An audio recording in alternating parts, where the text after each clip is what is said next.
Hi everyone, it's Charlene with Tranquil Tuesdays.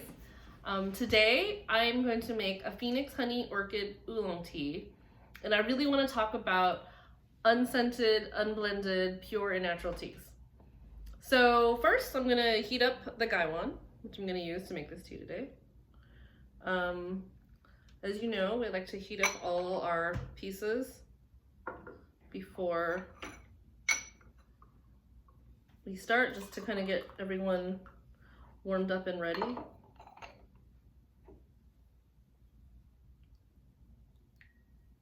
Okay. So the tea leaves are pretty big. I don't know if you can, they're pretty big. They're pretty large rolled leaves.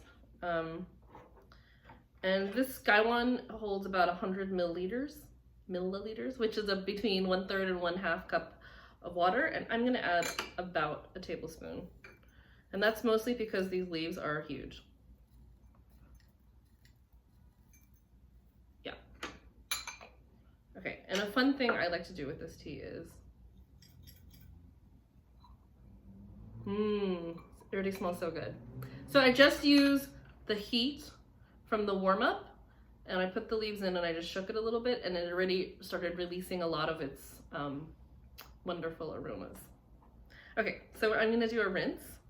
And with this oolong, I like to do pretty hot water, because your goal is to try to get these leaves to unroll and release their flavors. So it's pretty much, I like to use between 195, 200 degrees Fahrenheit. And you know, with all the guidelines they talk about in all these videos, it's really just guidelines. They're not hard and fast rules. There's many different ways to enjoy the same type of tea. It depends on the water quality you have near you. It depends on what size you're using, how you like to drink it. So just wanted to put that little, I guess, sort of disclaimer out there that these are just guidelines of how I like to enjoy it. And they might be helpful for you to start out as you're just trying to get to know these teas better, and then maybe you'll get to know them better and have your own preferences. Okay, so when talking about a scented or a pure natural tea that is unscented and unblended, I think it might be easier to describe what it is by saying what it isn't. So a scented, I would say two very well-known scented teas are jasmine green tea and Earl Grey. Those are two great examples of scented teas that pretty much everyone knows about. Those are both teas that get their flavor from an added flavor source. So for instance, with jasmine green tea, the flavor that you're really tasting is the flavor of like jasmine flowers. So usually jasmine flower essential oil or some sort of flavoring agent. And with Earl Grey, the flavor comes from bergamot oil that's added to the black tea. So that's really the special distinctive flavor of Earl Grey. It's the flavor of bergamot oil and not of the tea, the black tea necessarily. Whereas this tea, the flavor is coming from the leaf itself. So I'm gonna do the first steeping and we can talk a little bit more about that.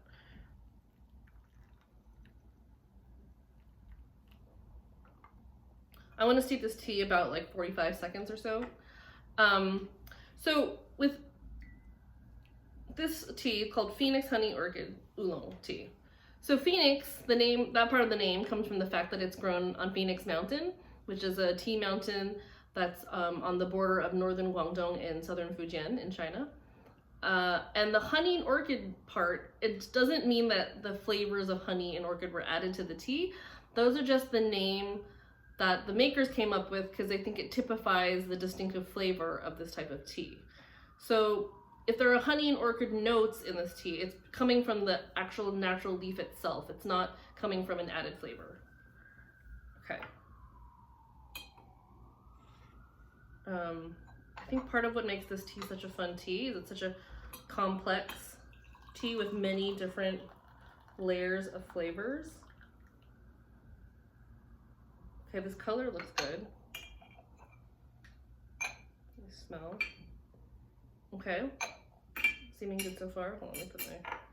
So I'm gonna try it. Oh, wait.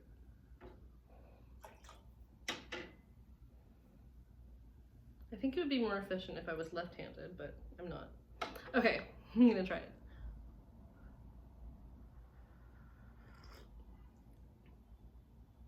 Okay, yeah, great. So this is, I think it's a little bit light. I probably could have left it a little bit longer, but I can already taste kind of this nutty, roasted kind of honey flavor. And that is, yeah, those are typically the flavor notes I get from the first steeping of this tea. But the really fun thing about using pure and natural teas as opposed to scented teas is you can steep them multiple times. So, for instance, if you use a scented tea, after one steeping, most of the flavor has already been released. Whereas when the flavor is in itself embedded in the leaf, it releases itself over multiple steepings, and you can really have a complex and a range and like fascinating evolution of flavor. So like with this tea, usually I taste like kind of a nutty roasted honey in the first steeping, and usually as you go along it becomes more citrusy and more floral on subsequent steepings.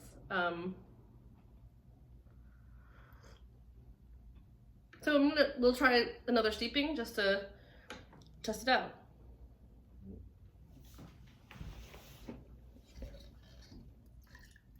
Okay. So I think maybe it could be a little warmer, and I'll leave it a little longer. One thing I was gonna say about pure natural tea flavors, or teas, is that's usually the great majority of Asian tea and Asian tea traditions are pure natural teas from single origin. Blended teas is something that I think is more popular in the West. Teas like English breakfast are teas that are like 3 different teas from different regions of the world that are blended together to create a stable taste. Whereas most Asian tea drinking traditions, especially in China, it's single origin. Usually it's like from the same exact harvest, and it's unscented. So it's really more about an expression of the terroir and an expression of that plant and that moment, and how the tea maker was able to sort of craft the finished leaf out of the plant. And I think that's kind of what's really fun and exciting about drinking pure, natural, unscented, unblended teas. Oh my god, this is really hot. I think I put the water. Okay. I'm gonna let that sit for a second. I think there's a little bit more. I'm gonna let that sit for a second, finish this before I try the second brew.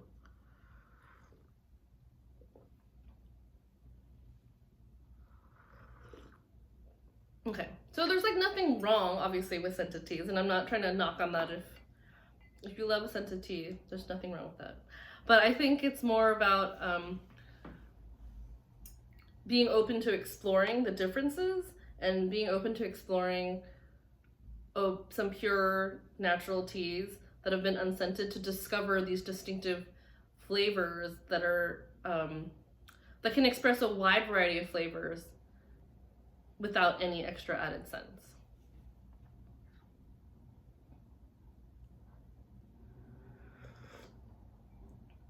Yeah, that's definitely better. I left that a little bit longer. I'm not sure I got the citrus that I usually get. It definitely tastes more floral.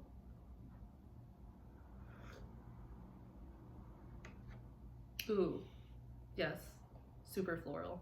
Oh, that tastes great. So this is just like one tea that's a super fun tea to explore and experiment with, to understand more about how you can get a whole flavor journey in multiple steepings with a pure natural tea that's unscented and unblended. Thanks a lot, and I'm gonna leave some links below with more information about this tea in particular and unscented unblended teas in general. Thanks again for watching.